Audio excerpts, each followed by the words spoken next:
Welcome back to Pennsylvania Outdoor Life. We're going to just stop here a second about the Hellbenders. We're getting reports of huge deer, a lot of them still in velvet, and I'm telling you, the weather's been perfect for fawns, it's been perfect for turkeys.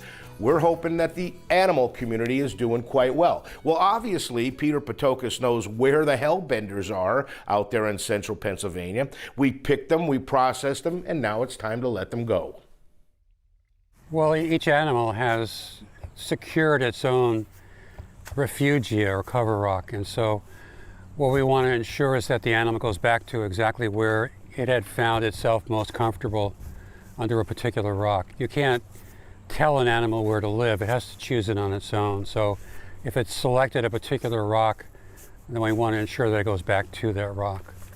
So they're just going to basically open the bags near where they found it, right? Exactly, exactly. And you did that by numbering the bobbers associated with the bags, right? Correct. Each animal is in a bag with a numbered bobber, and there's a matching numbered bobber that marks the rock. Now we'll go back afterward and we'll assess the size of the rock, the water depth, what the characteristics of the stream are that these animals prefer. One of the things you'll notice that there's a lot of bobbers toward the middle of the channel, and that's where they often prefer to have their cover rock. It's good flow.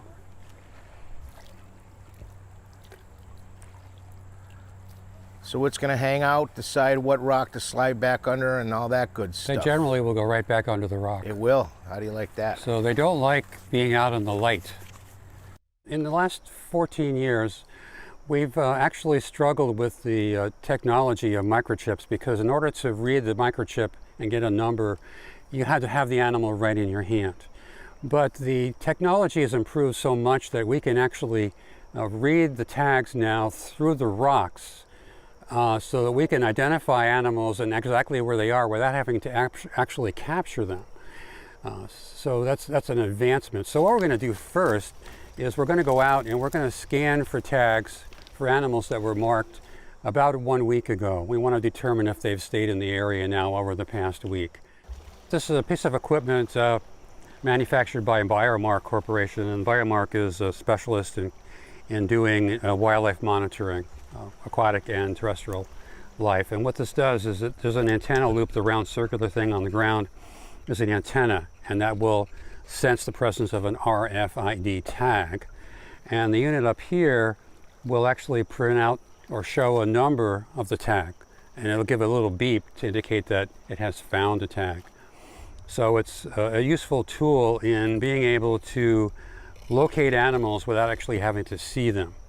And this will read through some very thick rocks. So if there's a hellbender under a large rock and we get a beep, we know that the animal is under that rock.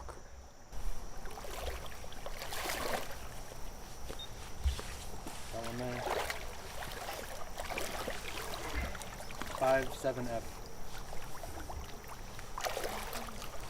So will that beep again for the same critter in a while then? Yep, after a minute. But it blinks for us to look to know if we're in the right spot or not. So if I move it outside, it won't. If I get it back on it, it will. So it's somewhere on the corner of this rock underneath, most likely. So you know they're out here, you've tagged them already, and now it's just to make sure that they're sticking around where they were, right? Exactly. We're going to do that. We're going to go out and scan for the animals. We tagged 21 animals last week with RFID chips, and we're going to go out and look for those animals to see if they're still here. When you finally hang this up, yeah, what does Peter Patokas want to be remembered for? Well, I'm probably pretty well known today as being the state expert on the hellbender, and I probably won't change. So at least remembered for all of the contributions that I've made toward conservation, not just of the hellbender, but also more general conservation issues in Pennsylvania. Good for you. Yeah. Good for you.